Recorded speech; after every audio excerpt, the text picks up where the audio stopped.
we all just sort of accept it, don't we? That huge number you always see, 8 billion people on Earth, it's just there, a baseline.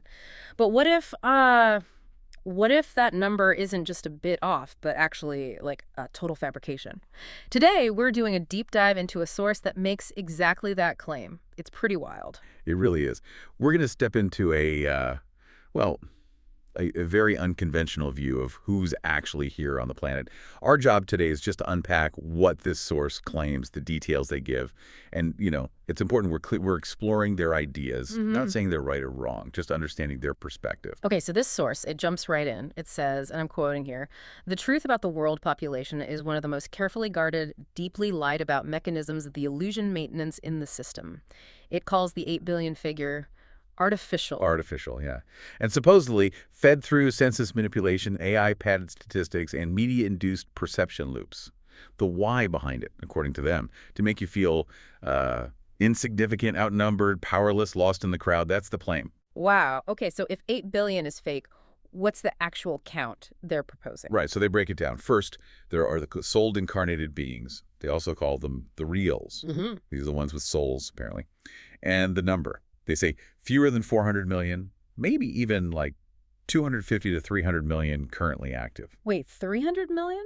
Out of perceived 8 billion? That's a tiny fraction. So what makes up the rest then? Well, next they bring in NPCs, like in video games, non-player characters. Yeah. But here it means non-sentient biological beings.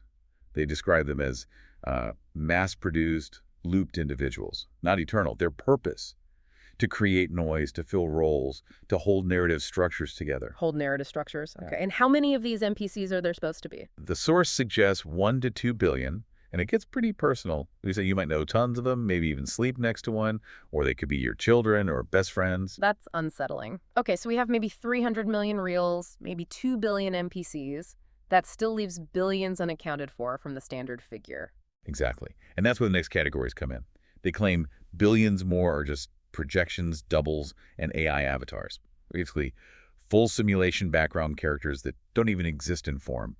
They mention things like see-through cars and see-through people as like glitches showing. See-through people? Yeah. And then there's another group, remote walk-ins and partial possession vessels. Here they're saying tens of millions are possessed, with consciousness basically streamed into shells. The examples given are pretty pointed. Influencers with dead eyes, political puppets, scripted spiritual voices, stuff like that. Okay, this is a lot. It completely redefines who or what is walking around. So the big question the source must address is why? Why create this massive illusion, this huge number? According to them, it's all about control through perception. This illusion of overcrowding is supposedly necessary to suppress your divine memory. The idea is, if you feel like just one insignificant person among 8 billion, you won't remember or realize your own power as one of the reals. So it's about keeping people, the reals, feeling small. Precisely. The source argues that if you knew how rare you actually are, you would immediately stop questioning your own power. You'd realize the world isn't overpopulated, but maybe overstimulated.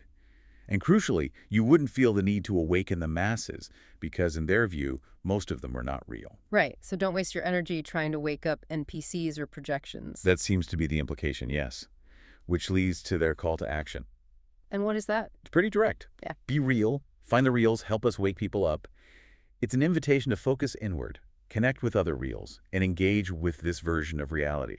Exploring this source really pushes you to think about how we perceive reality itself, doesn't it? How much is shaped by the information we're given, the systems we trust, the beliefs we hold.